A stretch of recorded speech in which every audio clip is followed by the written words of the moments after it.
Good morning, everybody. My name is Trina Pollard, and I'm the CEO of ActSafe. Welcome to today's webinar.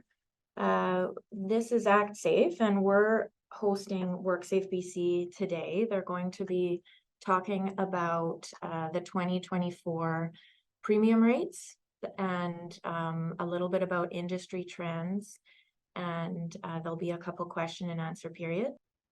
I want to acknowledge that we've gathered on the traditional and unceded territory of the Cayuse, Stalo, Hikites, Halkaminam, Tsleil-Waututh, Musqueam, and the Chemainus lands. If you're uncertain about the territory that you are located on, I encourage you to visit www.nativeland.ca to investigate. So this webinar is going to be about 90 minutes long. There'll be a 60-minute presentation with 2 question and answer periods. Everybody will be muted. There is a chat box here, and you can ask your questions through there. I believe it will be anonymous. And we'll be pausing to answer those questions at the question period, but if you have them throughout the presentation, you can ask them whenever. And at the end of the webinar, we'll be recording it and sending it out via email to anybody who had registered. And we will also be posting it on our website that people can access it even if they weren't registered. So as I mentioned earlier in the presentation, my name is Trina Pollard and I'm the CEO of ActSafe Safety Association. We're a nonprofit organization and we're based in BC, British Columbia, and we support BC's arts and entertainment industries. The sub-industries within arts and entertainment include film production, live event production like festivals, event venues, and performing arts production. It's generally around 3,000 employers that we support and anywhere from 40,000 to 60,000 workers, depending on how the industry is doing. Our mandate is to support the prevention of workplace injuries, illnesses, and deaths in this industry, and we do it through a variety of programs and services. Our core values are safety, education, accessibility, collaboration, and innovation. So the main programs that ActSafe offers, education and training is our bread and butter. We train about 10,000 workers a year in BC, but due to the volatility of the industry, it can be anywhere from 7,000 workers to 14,000 workers in a year. Other services we offer AED rentals, respirator fit, testing, hearing testing, lots of resources. Many of you are probably most familiar with our safety bulletins, but we also offer toolbox talks and checklists and template policies, that sort of thing. We offer free advice that's industry specific, safety specific, and confidential. So at any point you can call any of our safety advisors or email them and ask your questions honestly and get some really industry specific practical advice. We also offer free consulting. So throughout the COVID pandemic, we would review COVID safety plans, and now we are reviewing occupational health and safety programs. Any documentation you have, you can send it to us. And again, our team will review it in a confidential way, in an industry specific way, and help coach you to improve all of your documentation as well as your safety system. We offer a conference that's a 2-day conference. It'll be occurring in April this year. You can see more about it on our website. All of our speakers are planned and up there. And then APE Week, ActSafe Injury Prevention Week, is a campaign that we run every year. It's in November this year, and it'll be focused on the prevention of slips, trips, and falls. So what you'll hear about today is WorkSafeBC's premiums that are expected for next year for all employers in our industry, as well as an overview of claims trends, and then some question and answer period. So without further ado, I will introduce our speakers. We've got 3 people from different departments at WorkSafeBC. We've got Kieran Bhatti. She works in the assessments division, and she is the manager of class and rate modification. And then we've got Disha and Allison from the Consultation and Education Services department within the Prevention Services Division. And they are both safety professionals. Allison is the manager and oversees various different industries, including ours. And Disha is a safety consultant who has a specialty in our industry. So without further ado, I will pass that over to Kieran to take it from here. Thank you, Trina. I just want to confirm before I start if everybody can hear me all right. Okay, sounds good. So as Trina said, my name is Kieran Betty, and I am the manager for class and rate modification program at WorkSafeBC. So we're going to talk a little bit about how industries and firms are classified, and then our classification and rate setting structure, health and safety association funding, and experience rating. So this picture shows how our classification and rate setting structure works. We look at BC's economy, and then we divide that into sectors. Then we divide those sectors into subsectors to arrive at our roughly 500 classification units. And then similar classification units are placed together into industry groups. Industry groups with similar costs are then placed into rate groups. And when industry groups start having higher or lower costs, they're moved to more appropriate rate groups. So WorkSafeBC represents the entirety of BC's economy across 7 large industrial sectors and 24 subsectors. And we have roughly about 500 industry classification units. So this slide paints a little bit of detailed picture of our insurance model. So the starting point, as I've mentioned before, is an industry classification unit, which is shown here as a golden block at the bottom of this image. Firms are placed together with peers and competitors into these industry classification units. Most industries are not large enough for us to calculate insurance rates, so they are gathered into one of our 235 industry groups. 35 industry groups, such as those of forestry, general retail, hospitals, are large enough to become independent rate groups. The rest are placed into rate group bands that may match their claim costs. And the scale on the right-hand side of this slide shows you the range for each of the 20 bands. So together, the 35 industry-specific rate groups and 20 rate group bands represent the 55 rate groups used to set base rate.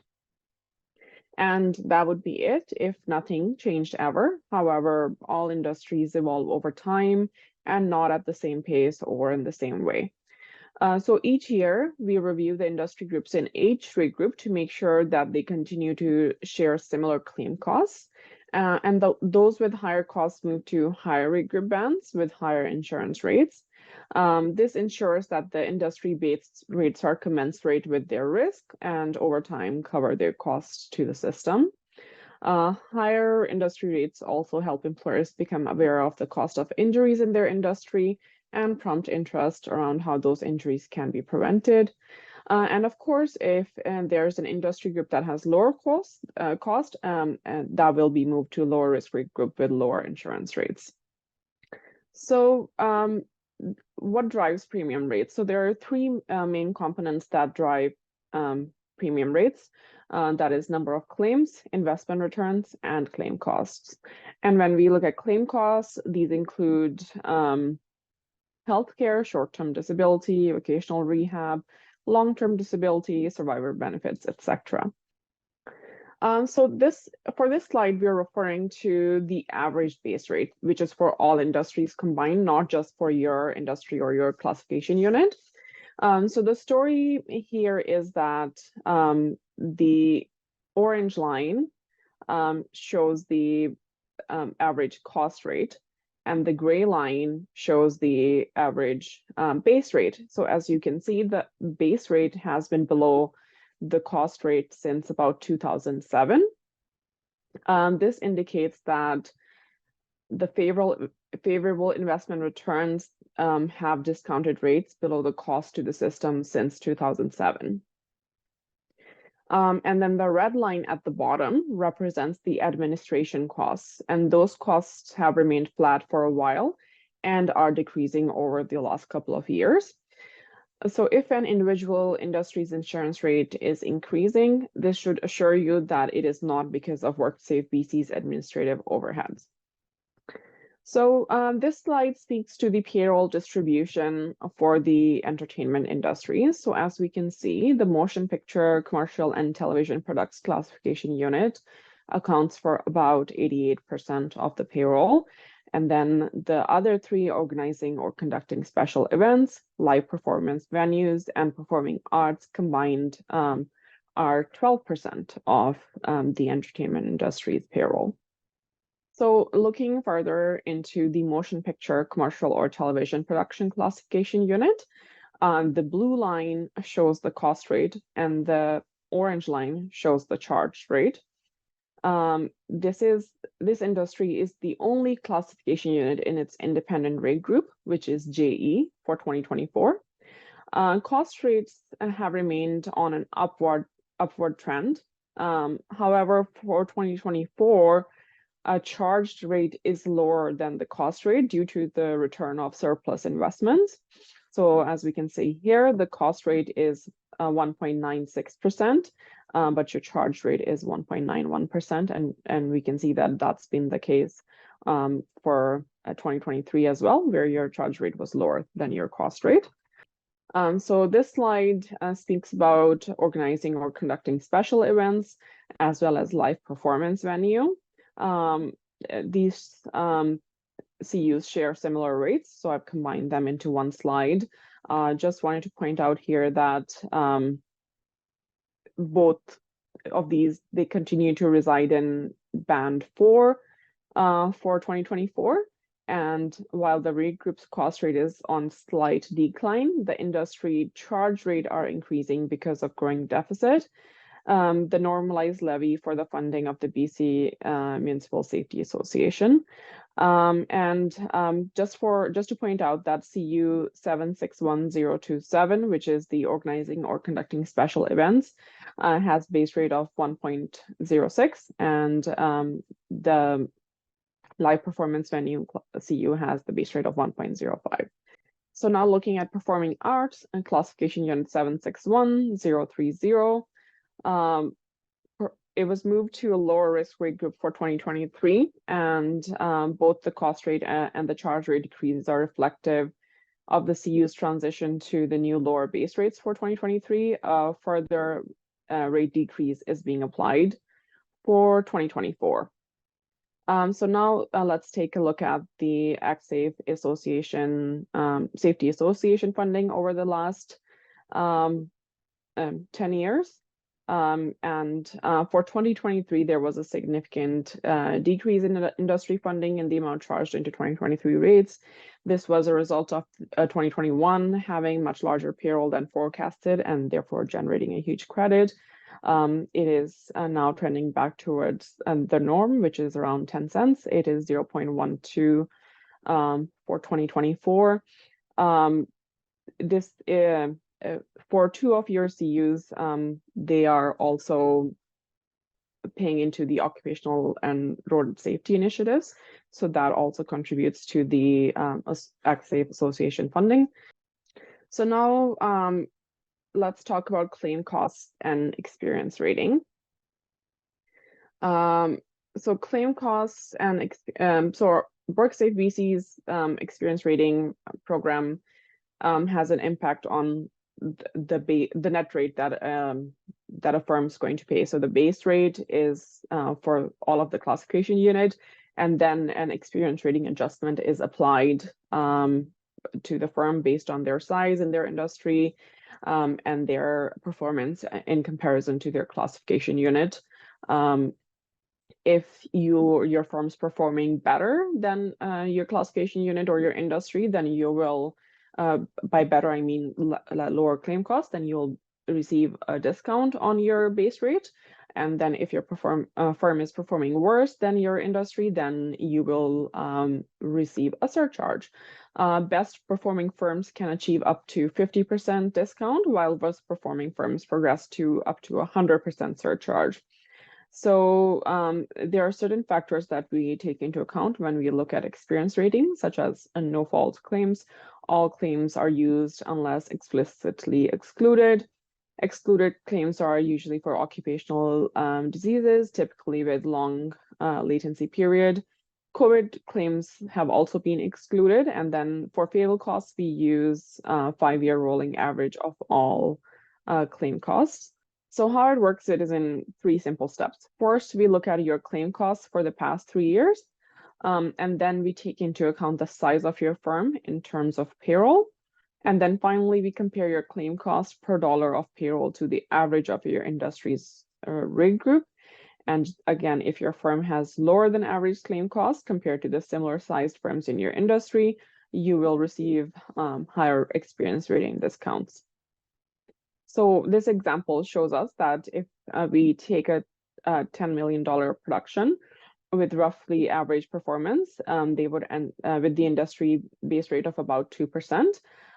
They would pay normally 200,000 based on base rate, but they could pay as low as 100,000 or as much as 400,000, depending on their safety record over time. So that's all that I had for all of you today. If you have any questions, I can take those now. Our subject matter expert is away due to a health issue today. So if there are any questions that we don't have the answers to now, we can take them back and get back to you at a later date. So Karen, we've had one question come in. It's how does the 3-year average work if you open and close production entities in the same year? And this would be for motion picture productions, which often start up with a new firm number. And at the end of their production run, they would close that firm down. So for a firm that's only been active for less than 1 year, they pay base rate. They don't get experience rating because we need a little bit of history to calculate experience rating. So if you're opening and closing within the same year, you wouldn't be getting an experience rating adjustment to your base rate. You would be paying base rate. Great, thank you. And that is our only insurance question so far, but if anyone has any, please feel free to type them in the Q&A or in the chat. Yeah, and if you don't have any questions now, but you have any later when you receive a copy of the slide deck, please free to email it to us, and then we can get back to you that way. If there are no more questions for me, then I will pass it on to my colleague Disha. Disha, over to you. Thank you, Karen. There is another question that came in. It says, how can we find other firms within our classification unit? Kieran, I think that's for you. Okay, so you can normally go on to WorkSafeBC.com, and there are lots of links over there that will show you the description of your classification unit. I'm not 100% sure if you can find other firms in your classification unit for privacy reasons, but I can take a look into that and get back to you if there's a way for you to see that. You would be able to see the total numbers for your classification unit, but I would have to look into if you're able to see the firms in your classification unit. Back to you, Disha. Thank you.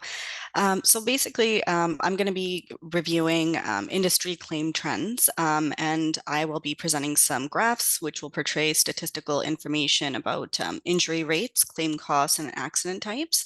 Before that, I just really want to quickly introduce myself. My name is Disha Jaswal. I'm from the Consultation and Education Department.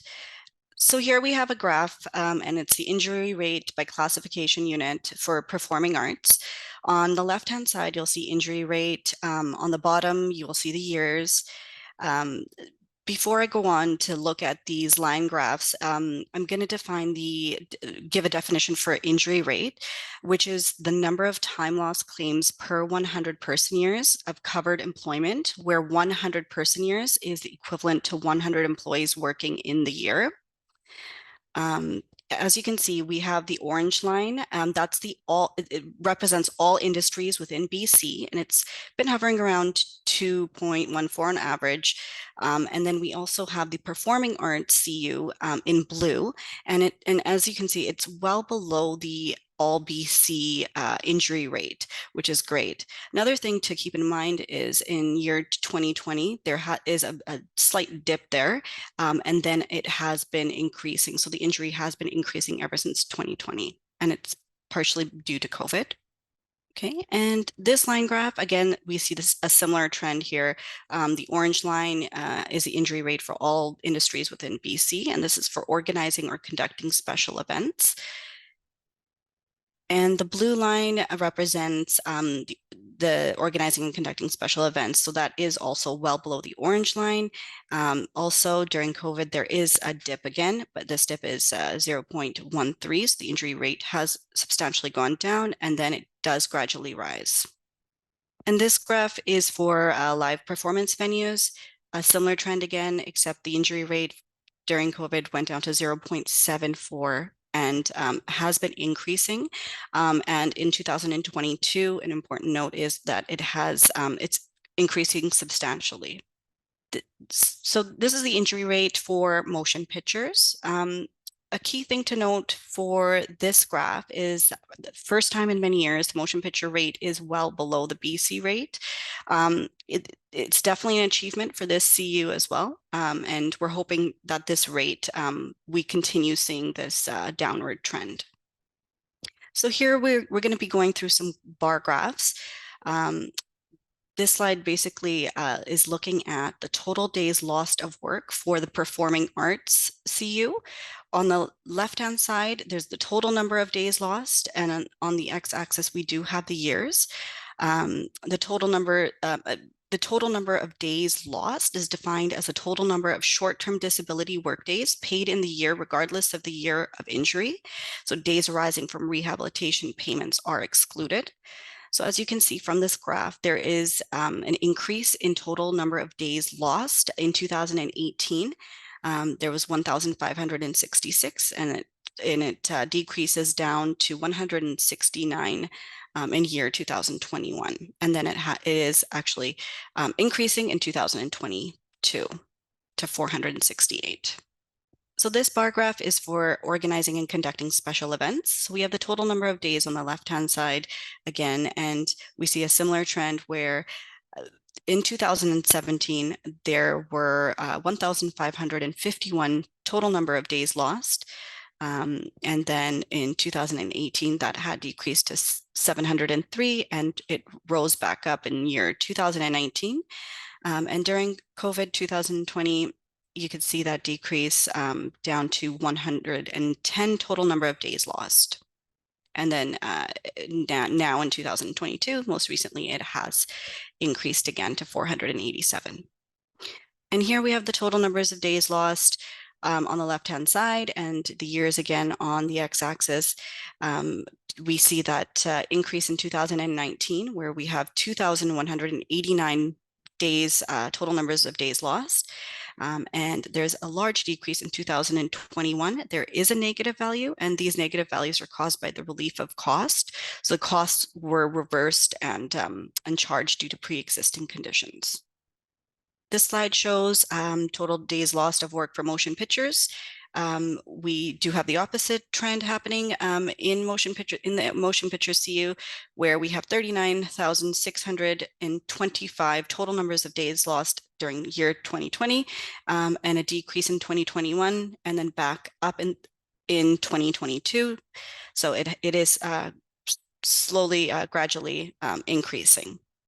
So this graph shows claims cost and payroll. So this represents all 4 classification units put together. On the left-hand side, you'll see the claim cost in millions. And on the right side, the graph portrays the payroll in millions as well.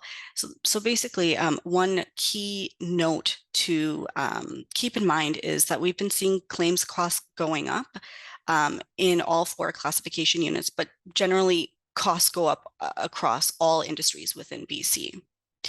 And for this 4 CUs, payroll is also up, except for year 2020. So you will see that that dip down in 2020, and then it rises back up in year 2021 for payroll. So now we're going to be getting into pie charts. Before I get into details, one quick note, all the legends for all pie charts, they represent different types of accident types. So every pie chart will have a different legend. Another quick thing to note also is the short-term, long-term fatal claims were 96.4% for all claims, and 3.6% claims were healthcare only. And a definition for claim costs is the sum of all healthcare payments, short-term disability payments, vocational rehabilitation payments, long-term disability reserves. So the left pie chart shows that falls and elevations represents 30% of claims costs. The other category represents 24% and 19% for bodily motion. In the other category, in the cost pie chart, that includes struck by, struck against, motor vehicle, tripping, and involuntary motion. They round out the top 10.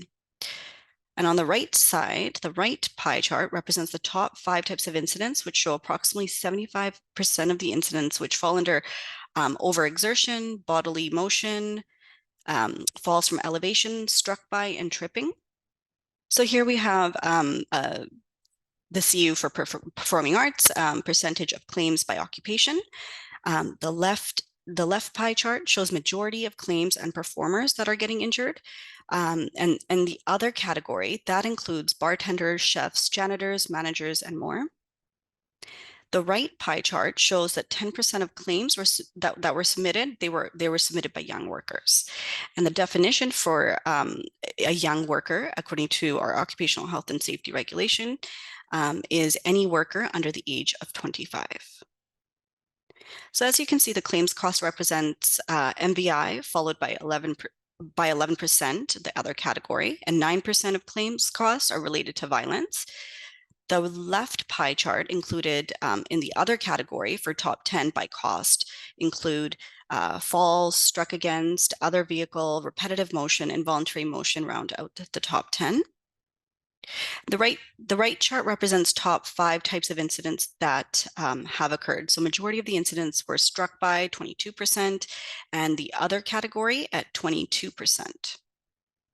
The left pie chart here for special events shows that approximately 60% of claims costs fall under event planners, janitors, groundskeeping, operators, attendants, support occupations, construction, food service, and security. A quick note, just to keep in mind that there are a wider variety of injured occupations in special events.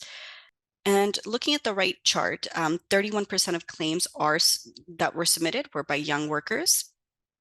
Another point to also keep in mind is that the large portion of young workers, they may be reflective of the demographics in this industry as well.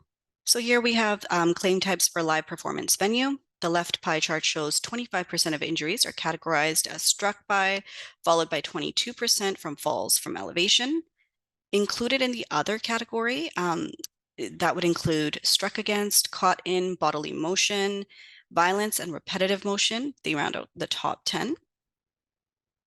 The right chart, 29% of incidents reported are categorized as caught in, followed by struck by, 23%. And these pie charts show live venue, percentage of claims by occupation. The left pie chart shows 68% of claims were categorized as support workers, technical coordinating, carpenters, bartenders, and 32% of claims which were categorized by all others. The right pie chart shows that there were 18% of claims submitted by young workers. And here we have motion pictures, claim types. A quick note that short-term, long-term fatal claims was over 98% of the claims.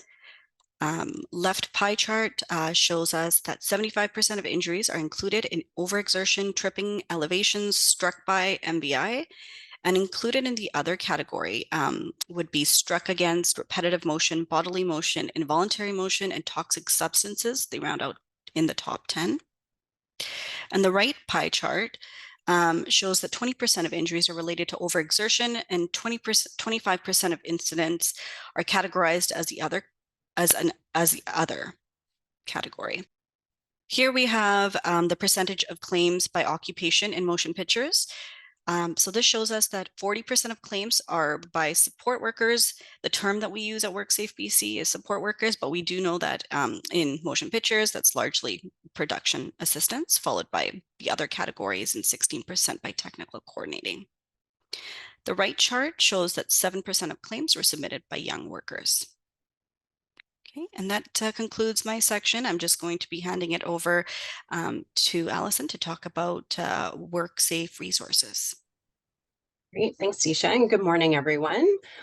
I am going to spend a little bit of time talking about WorkSafe resources, and everyone on this call is fortunate enough to have ActSafe with all their wonderful resources and services that they offer. So I'm just going to highlight a few that are kind of specific that you can only get through WorkSafe itself. And the first being, if we could go to the next slide, I did want to just quickly mention a little bit about the team that Disha and I are on. And so we are Occupational Health and Safety Consultation and Education Services.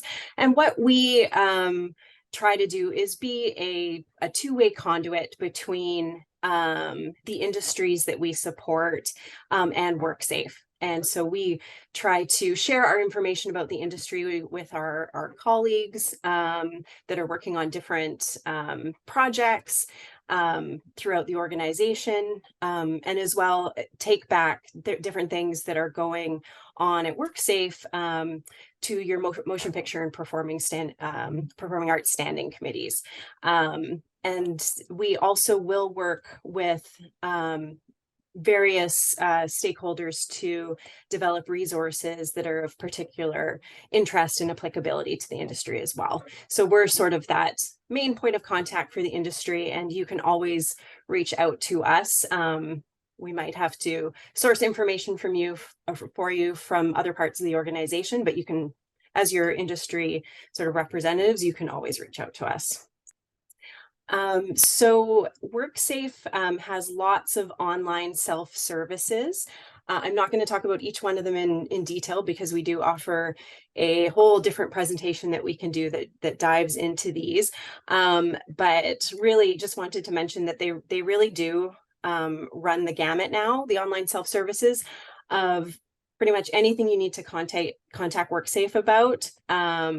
Or submit things to us, you can now do it online. So this includes things in the insurance section, like your payroll, you can pay your premiums, and on the health and safety and claims side, you can you can submit your reports of injuries as well as your employer incident investigation reports. So lots of self-service options. On the next slide, I'll talk just a little bit more detail about one of them, which is our Employer Health and Safety Planning Toolkit. So this is available through your online account. And we have a great interactive tool that gives you an overview of your company's health and safety performance. We kind of touched on it already with one of the questions that's come up so far, but this health and safety toolkit might be a little bit more applicable for our performing arts employers here today, rather than our productions, because you do get more value out of the tool because it has some forecasting capabilities that require you to have the same firm number sort of throughout to really get the most effect from it. But if you are able to use it, it gives you easy access to your company's data to see injuries and claims that are driving your costs. And it has various drill down features that can help you decide where you might need to take action. And if this is something that you're not currently using and would like to learn more about, we do have video overviews of the tool available on WorkSafeBC.com. We have lots of online resources and publications and videos on all sorts of different health and safety topics. I've just left the picture there of 3 related to our risk management and risk assessment tools that we have and resources. These are still fairly new resources, so I do like to continue to promote them. But yes, any health and safety topic you can think of, we probably have a resource available for you on that. And as I said, Disha and I are always keeping an eye out for what other resources it might be appropriate to develop for the industries we work with. So you can also let us know whenever there's suggestions of something that might be useful. I did want to highlight that we do have several different return to work resources, including guides and templates. We're seeing an increase in employers wanting to really get their return to work programs for their injured employees, sort of to level those up. And so we do have lots of resources and information available regarding return to work as well. So those are great ones to check out. I wanted to highlight that we have industry data that we make available on WorkSafeBC.com. And where this might come in useful is if you are a motion picture production company, for example, that you're shutting down and you can't really use the employer toolkit. You can use the industry data to search motion picture and see what the trends are overall in the industry, and that could help to give you some insight into where you might want to be targeting some of your resources as well. I did want to highlight 2 features that not everybody knows about that's within this industry data. One is under the industry data section, that there is actually a report included there in the industry data provincial overview. If you click the little plus there, you can get a report that includes counts, not rates, but counts that do include current year. So there is actually some 2023 data in there right now. The other one I wanted to draw attention to was the industry risks, where it says industry risks, prevention data for planning workplace health and safety in BC. This actually includes data at an industry level. And again, you can search by your classification unit, but no individuals or employers are identified. But what this one is a report about basically what our prevention officers are up to, where their inspections have occurred, have they been issuing orders, and you can get a sense of what their activities have been and some of the things that they're looking for. And that is also a year-to-date report as well. So there is information about 2023 in there. I think on the next slide, we are ready to take any questions that you have. I think if questions don't come up for you today, as Karen mentioned earlier, if you're looking at the presentation or thinking about things after today, you can certainly email us. And I believe Disha is going to type her email in the chat. And Disha will be able to take questions, whether they're for me or for Karen. Disha will help get them to where they need to go and help facilitate getting you the answer that you need. Okay, so it doesn't look like WorkSafe has any questions. So I will wrap up this webinar. Oh, something came in. Sorry, it just came into the Q&A. What resources will WorkSafeBC provide with Bill C-41 coming into play? There will be significant challenges with the gig economy implementing the changes and being compliant.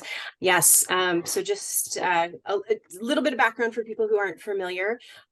Bill C-41 was enacted by the province, and it goes into effect. There was some provisions that already went into effect, like tying claims to cost of living, some changes into hearing loss claims. But the big ones that are going into effect in January are related to a duty to cooperate with return to work. So that goes for employers and workers and all parties to that process. And then a duty to maintain employment. So those are two policy pieces that were out for consultation, open public consultation that just closed on September 1st. And the sorry, back to the question about what resources we'll have available. That is all, now that the policies are just in the process of being finalized after that consultation period. Our colleagues in return to work consultation and education services are busily working on what those resources will be. So I don't have detail about what they're planning to release and how they're planning to support that yet, but I know a communication plan for that is also being worked on. So it's definitely being worked on, and it is coming. And I can just add my 2 cents to that too. In Disha's presentation, she brought us through each of the 4 CUs and compared the claims count number, the number of injuries, to the claims costs.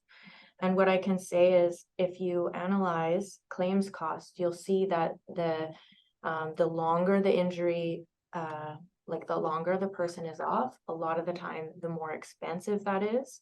And that's what is driving up claims costs a lot of the time. And so I encourage employers, if you're looking at preventing, your premiums from going up, obviously the morally right thing to do is protect the workers. But I'm just saying there's a bit of an ROI in that you don't want to just prevent the injury from happening. You also want to put into place return to work strategies and get that worker back to work when it's safe to do so, because the quicker they return, actually it's better for their recovery. A lot of the research shows, but it's also better for claims costs and therefore your premiums. I think there's another question here. Could you provide more of a comprehensive breakdown of the motion picture percentage of claims? In particular, what roles would classify as support occupations? What roles might fall under all others, riggers, stunts, etc.? I can jump in on that. For the support occupations, it's primarily what we see is it is production assistants, and other than that, we would have to go back and pick through to see if there's other occupations in there. It's possible that it would include some like administrative support type roles as well. And for the other occupations, I think, Disha, was that something we had in the notes on the slide? I think we might have. I think we might have, yes. I can just bring that up here.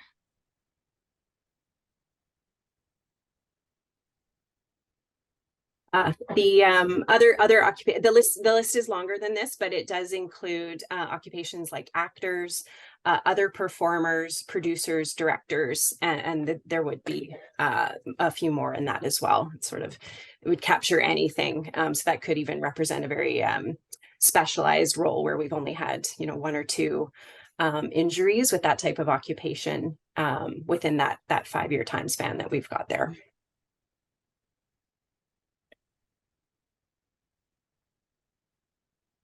Any other questions for WorkSafeBC or for ActSafe from me and my team? Oh, I think we've just had one come into the Q&A. Do these injuries include non-Canadian, non-BC residents? For example, actors coming up from us or to, from the US, sorry. As far as I'm aware, and this is one maybe I can take back and confirm, as long as the individual was able to and eligible to submit a WorkSafeBC claim, it would be included. I know there's some special policy around like top line performers, and I think those are excluded. So this one, unfortunately, I think we'll have to take away to get the full answer. Is this PowerPoint available to us? I could send you the actual PowerPoint, but the whole recording will be recorded and emailed out, so you'll be able to watch it. I will just write your name down and I'll send you the PowerPoint. Okay. Yes, the recording will be emailed out. Where might background performers be classified? We have a category that's other performers, and I believe they're captured in there. We break out dancers, actors into their own lines, but background performers, I believe, are captured with other performers. Anything else? I feel like every time I ask, I wait 1 minute and then a bunch pop up. And we've got time. Okay, another one. In live events, as in film, most staff are categorized as contractors. Wondering how that has an impact on rates.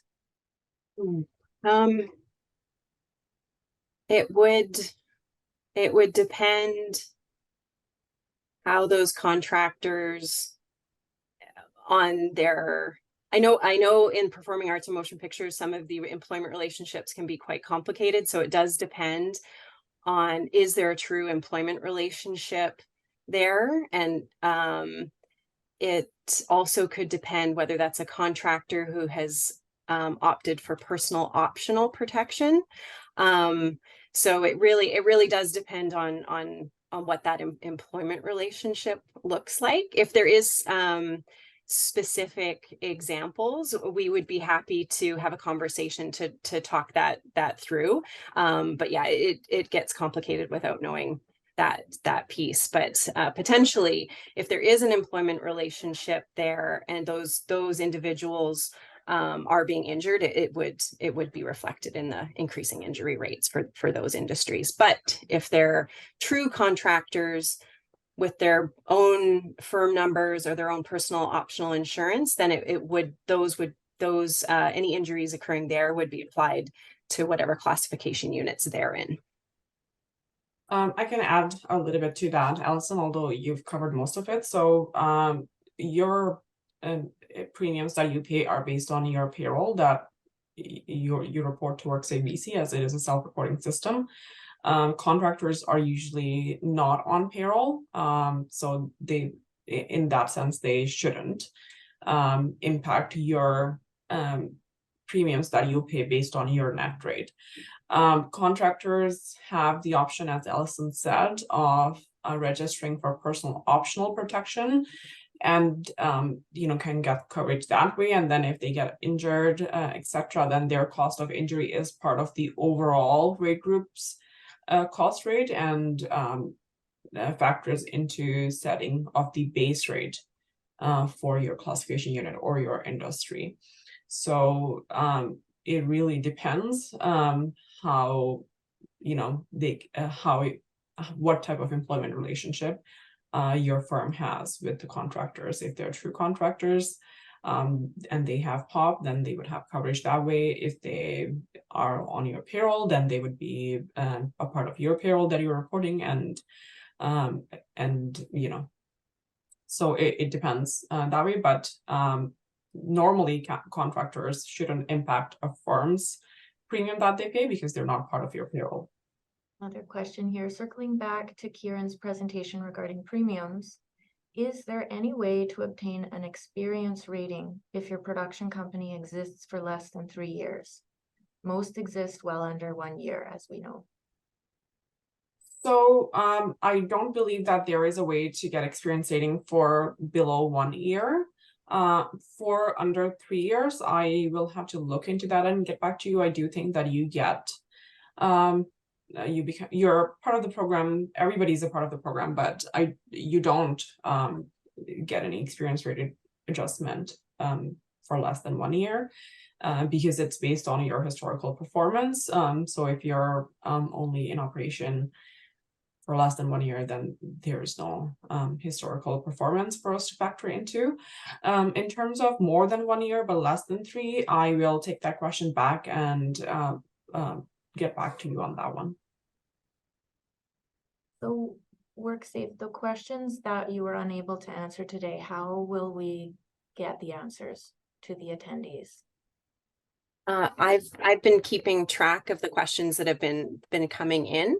But if anyone, like we said before, if you would like to follow up with us, or if you think of something later, Disha's put her email address in the chat, and please feel free to reach out to her, and she'll coordinate the responses. I think for me, what was a good news story was that the motion picture safety seems to be improving, right? And that, but the thing that's concerning to me is, was it live performance or special events was sort of skyrocketing? So we'll need to, Yes, it was live performance. yeah. Yeah. The venue or the production? Venue.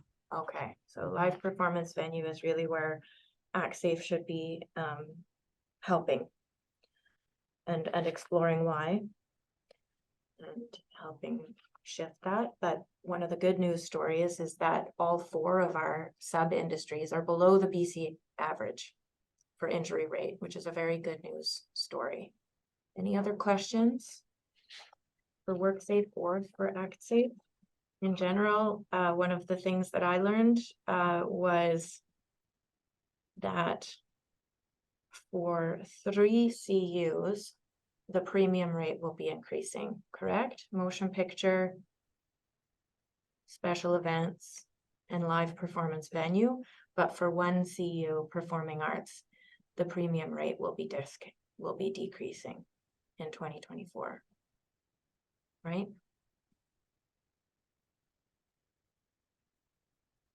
Yes, I think we've Karen had to leave at 10:30, so I think she's just stepped off. Oh, she's still I'm here. still here. So the rates for motion picture is increasing from last year 1.85 to this year 1.91. For organizing and conducting special events, it was 0.81 last year, and it's 1.06 this year. And for live performance venue, it was also 0.81 last year and 1.05 this year.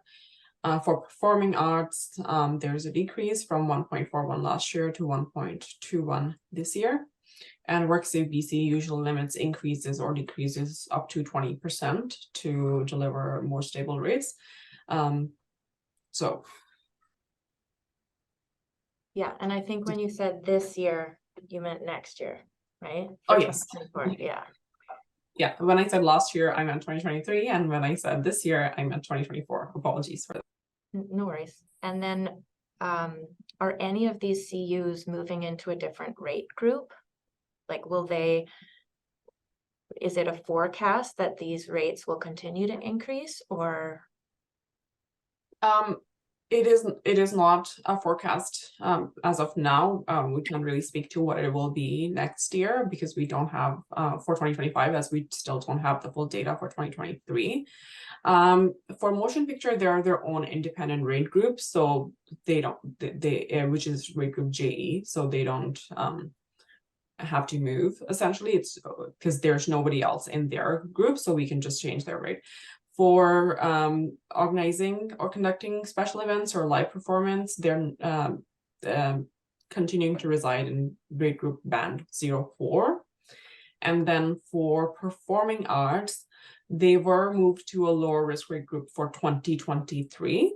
So that's why they are seeing a decrease. They saw a decrease last year. They're seeing a decrease this year. They might see a decrease for 2025 as well, because again, decreases are limited to 20% as well. So for us to get to the rate of their new rate group, but again, depends on the 2023 performance as well. Another question from me that I think is relevant is, what sort of impact do you think that, so in this past 6 months-ish, there's been strikes in the motion picture industry, and so a lot of workers aren't working, and so payroll will be down in motion picture. It may be up compared to different years in some of the performing arts and live events categories. What sort of impact do you think that will have in the future with regards to number of injuries, injury rates, cost rates, premium rates? So I can speak to the premium rates. So the premium any firm pays is a percentage of their payroll. So if the payroll is low, then what the amount that a firm pays in the end will be lower. In terms of injury rates, etc., it's something that just depends on how many injuries, etc., and claims there are. But the percentage, the premium that you pay is a percentage of your payroll. So if your payroll is lower, then you end up paying lower. Like, I talked a little bit in one of the examples for experience rating, but for example, if the base rate is around 2% and a production has a payroll of 10 million in a given year, so they're paying 200,000 if they don't have experience rating adjustment. Let's just say 200,000, but if their payroll is 8 million for that year, then they will pay 160,000 if the rate were to remain unchanged.